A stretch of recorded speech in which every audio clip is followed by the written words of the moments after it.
Your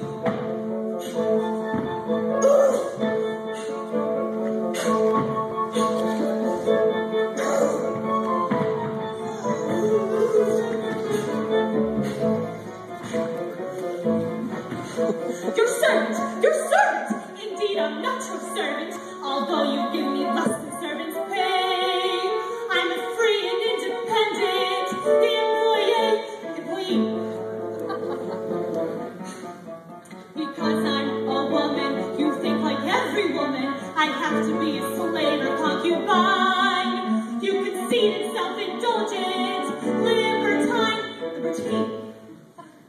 How I wish I'd told him that, right to his face, libertine. And while we're on the subject, sire, there are certain goings on around this place that I wish to tell you I do not admire. I do not like polygamy or even moderate bigamy. I realize that in your eyes that clearly makes a prigamy, but I am from a civilized land called Wales, where men like you are kept in county jail. In your pursuit of pleasure, you have mistresses that treasure you. They have no ken of other men beside you. They can measure you a flock of sheep, and you are the only ram. No wonder you're the wonder of Siam. I'm rather glad I didn't say that. Not to the women right there. And the children. The children. The children. I'll not forget the children. No matter where I go, I'll always see those little faces looking up at me. That prince, to a longhorn, is very like his father. He's stubborn, but inquisitive and smart.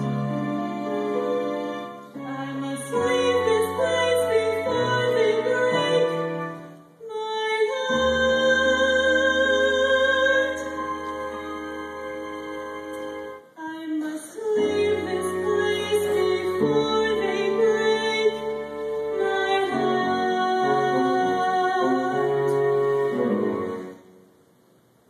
My goodness, I had no idea it was so late.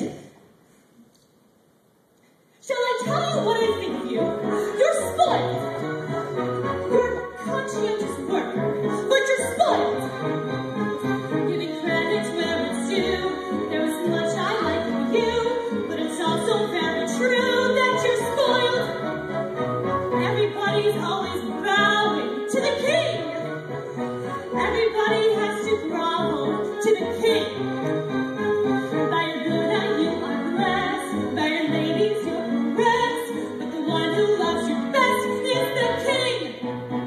All that bowing and kowtowing to remind you of your royalty, I find the most disgusting exhibition.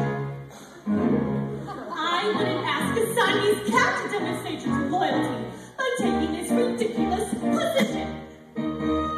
How would you like it if you were a man playing the part of a toad, crawling around your elbows and knees, eating the dust of the road? Toads! Toads! All your people are toads! Yes, your majesty. No, your majesty. Tell us how low to go, your majesty. Make some more decrees, your majesty. Don't let us up off our knees, your majesty. Give us a kick if you please, your majesty. Give us a kick if you would, your majesty. Oh, that was good, your majesty.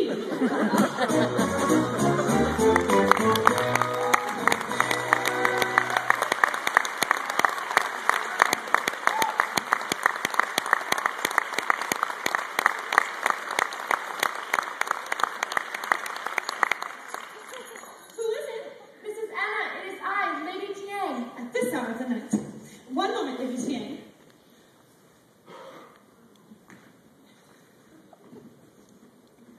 Mrs. Anna, will you go to King? Now, has he sent for me? No, but he would be happy to see you. No one has ever spoken to him as you did today in schoolroom. Lady Tiang, no one has as His Majesty did today in his schoolroom. And there is more distressing thing.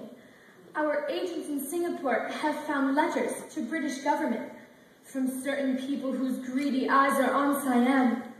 They describe King as barbarian and suggest making Siam a protectorate. This is outrageous. He is many things I do not like, but he is not a barbarian. Then will you help him? You mean advise him? It must not sound like advice. King cannot take advice.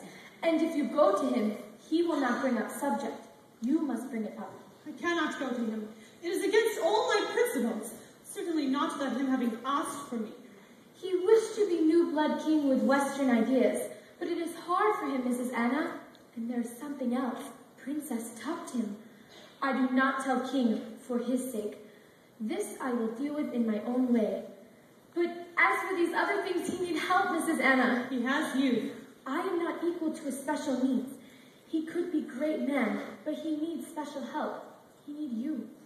Lady Tiang, please don't think I'm just being stubborn. But I cannot go to him. I will not. What more can I say to you?